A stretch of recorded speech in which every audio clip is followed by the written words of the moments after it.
ഞാൻ നിഷിത സുരേഷ്. വിശദമായ വാർത്തകളിലേക്ക്. മോട്ടോർ വാഹന വകുപ്പ് വാഹനരേഖകൾ എത്രയും വേഗം ലഭ്യമാക്കണമെന്ന് used vehicles dealers and brokers association. ഉദ്യോഗസ്ഥരുടെ അനാസ്ഥയ്ക്കെതിരെ സംഘടനയുടെ നേതൃത്വത്തിൽ നൂറുകണക്കിന് പ്രവർത്തകർ RTO ഓഫീസിലേക്ക് മാർച്ച് നടത്തി.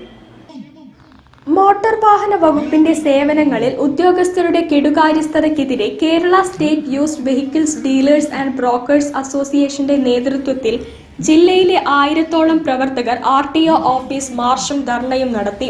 സേവനങ്ങൾക്ക് പണം അടച്ച മാസങ്ങളായിട്ടും RC ബുക്ക്, പെർമിറ്റ് എന്നിവ ലഭിച്ചിട്ടില്ല. എത്രയും വേഗം വാഹനരേഖകൾ അപേക്ഷകന് ലഭ്യമാക്കണമെന്ന് നേതാക്കൾ ആവശ്യപ്പെട്ടു. സംസ്ഥാന വൈസ് പ്രസിഡന്റ് എയർലൈൻസ് അസീസ് ഉദ്ഘാടനം ചെയ്തു. പന്നി പറയുന്ന പോലെ ഓരോ ദിവസവും വാഹനങ്ങൾ വിൽക്കുകയാണ് കേരളത്തിൽ. ഒരു വീട്ടിൽ 2-3 വാഹനങ്ങളില്ലാത്ത വീടുകളില്ല. പുതിയ വാഹനങ്ങൾ വാങ്ങി അതിന്റെ കടലാസുകൾ ലഭിക്കാതെ ആറ്റുനോട്ട് അമരിച്ചു വാങ്ങിയ വാഹനം വീട്ടിൽ നിന്ന് പുറത്തിറക്കാൻ കഴിയാത്ത അവസ്ഥകളുണ്ട്. ഒരുപാട് വട്ടം ഈ ആപരാധികൾ കേരളത്തിന്റെ പൊതുഗതാഗത വകുപ്പ് മന്ത്രി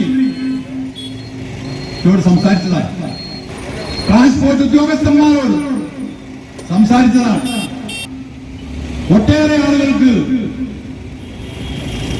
അവരുടെ അപേക്ഷയിൽ തീരുമാനമെടുക്കാതെ RC ബുക്കുകളും പെർമിറ്റുകളും ലൈസൻസുകളും ഒക്കെ തടഞ്ഞു വെച്ചുകൊണ്ടിരിക്കുകയാണ്. കോടിക്കണക്കിന് ഉറപ്പിക്കുകയാണ് ഗവൺമെന്റിലേക്ക് ഞങ്ങൾ അടച്ചിട്ടുള്ളത്. എല്ലാ വ്യാപാരവും വ്യവസായവും പോലെയല്ല യൂസ്ഡ് വാഹനങ്ങൾ ഗവൺമെന്റ് നിശ്ചയിക്കുന്ന പണം യഥാവധി ഗവൺമെന്റ് ഖജനാവിലേക്ക് എത്തിയാൽ മാത്രമേ ആ അപ്ലിക്കേഷൻ സ്വീകരിക്കുകയുള്ളൂ. ജില്ലാ പ്രസിഡന്റ് ലത്തീഫ് കുറുങ്ങോട് അധ്യക്ഷത വഹിച്ചു.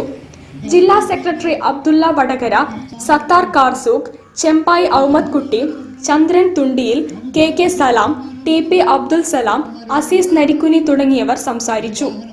News bureau, Kozhikode. Vengeri bypass junction മേൽപ്പാലം ഉടൻ പൂർത്തിയാക്കണമെന്നാവശ്യപ്പെട്ട് CPM വേങ്ങേരി ലോക്കൽ